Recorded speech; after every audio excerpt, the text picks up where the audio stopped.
Hello, my name is Rebecca Jones. I have chosen my presentation on narcotic abuse, specifically in oxycodone. Oxycodone is an opioid, which is a narcotic. Opioids are derived from the opium poppy plant. It's from China. Oxycodone is under the umbrella of opioids, like I said, and the brand names are Oxycodone, Oxydose, and Daisy Dox, which are just a few of the common names that are used when prescribed. The main use of oxycodone is to treat severe pain.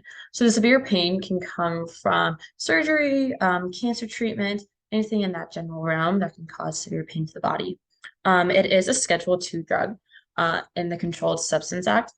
So a Schedule II drug, it means it has a high potential for abuse, physical dependence, and a psychological dependence. Um, Abusing oxycodone is illegal, but when prescribed for medical use, it is legal when it has a specific dose. The pharmacology and physiology it has on our body, the effects it has on our brain specifically is a euphoria effect and relaxation. This can be very appealing when starting and becoming addicted to oxycodone. The effects it has on our body is, of course, pain relief because that is its main use, sedation, cough suppressant, constipation as a side effect, and then papillary constrictions. We're also going to take a look at the overdose effect because it is abused a lot. So when you do have an overdose of oxycodone, you will have extreme drowsiness, muscle weakness, confusion, shallow breathing, bradycardia, fainting, and death. You can see that most of these overdose effects can impact somebody's daily living, can pitch them for other physical things that can happen in their life, which can lead to death, of course. So it's the history of oxycodone. We're going to look specifically at Oxycontin since it is the brand name. So this specific drug was approved in 1995. When it was originally given out, the doses were one pill for every 12 hours. It didn't give a specific amount of pills it had to give out. It was up to the doctor's discretion, of course. Sadly, in about the early 2000s, there was a rise in overdose death due to the abuse of oxycodone. In 2003, a warning letter was written to the company that makes oxycodone due to their minimization of the risk factors on the label. So pretty much they did not express all the warnings of how addictive this drug can be. But the good thing is that in 2009, the FDA launched a safe use initiative to combat the overdose risk, which started the prevention framework priorities. I'll explain that in later slides. In 2010, Oxycodone actually did change its formula. Again, I'll explain to another in the next slide. But this did lead to a decline in abuse. In 2014, the FDA did approve of Evzio, which is a naloxone for emergency treatment of opioid overdose. It's just a drug that counteracts the effects of the overdose of that happens physiologically to the body. So in current statistics, in 2020, there was about 69,000 report deaths of illicit or prescription opioid drug deaths. If we take a look at our graph here, and if we just looked at prescribed opioids, is where I'm focusing, of course, there was only about 16,000 deaths, which is still a high amount in the most recent years.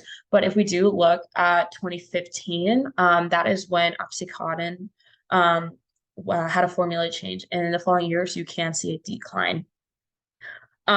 Specifically in 2018, there was a drastic decline. And that's when the researchers thought that there was a true effect of the formula change. But sadly, in 2020, it did increase a good amount. And researchers are currently trying to figure out if the effects of why it increased was due to the pandemic.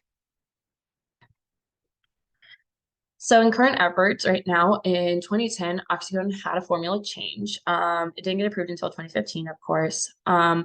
It had an addition of ADF, which decreased the addictive factors, but still kept the same amount of pain relief the regular oxycodone would have. FDA did publish an immediately in effect guidance. It's called the Exemption and Exclusion from Certain Requirements of the Drug Supply Chain Security Act. So the goal is to clarify the scope of public health emergency exclusion and exemption under the DSCSA as they apply to distribution of the FDA-approved Naloxone products to harm reduction programs during the opioid pandemic. This guidance supports the FDA overdose prevention framework. And so the framework pretty much has aspects that affect the doctors, the people, and everybody else who is in control of having opioids in their household. So preventing initial prescription. So this is holding the doctors accountable of how much they prescribe and if they reapply to the patient, of course, again, to their discretion. Um, Provide harm reduction via innovation and education. So it's allowing the people to know like how addictive this drug can be and what happens to your body if you overdose on it, of course.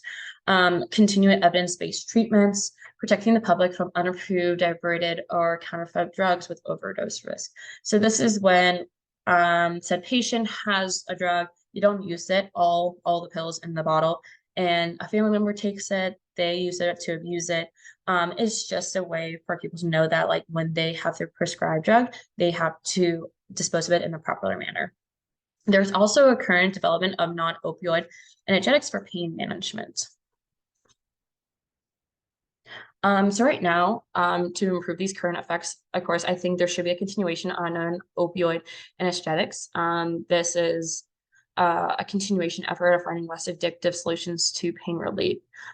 Currently, in trials that are successful, there are non-steroid anti-inflammatory drugs.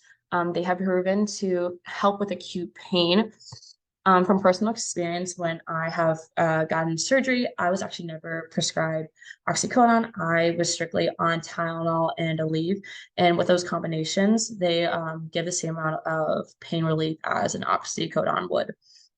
In addition to the decrease of dosage of oxycodone for an individual, the warning to addiction should be part of the routine when prescribed. This is part of the hospital setting. The hospital should have this part as their protocol when they're giving a prescription out to a patient. This is coming from the doctor, the nurse, or a pharmacist, or a PA. I think to continue on to make sure the patient know what is happening and how they should keep themselves safe. Just to double check the patient, the doctor office or the hospital should have an automatic voicemail that gets sent out to the patients who have had any sort of prescription from them.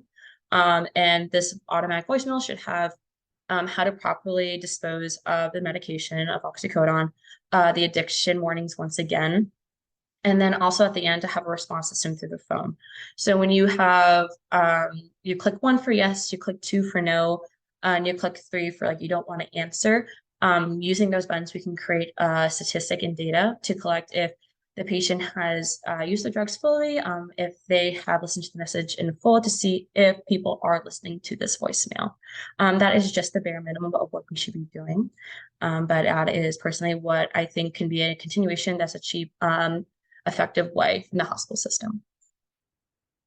Thank you.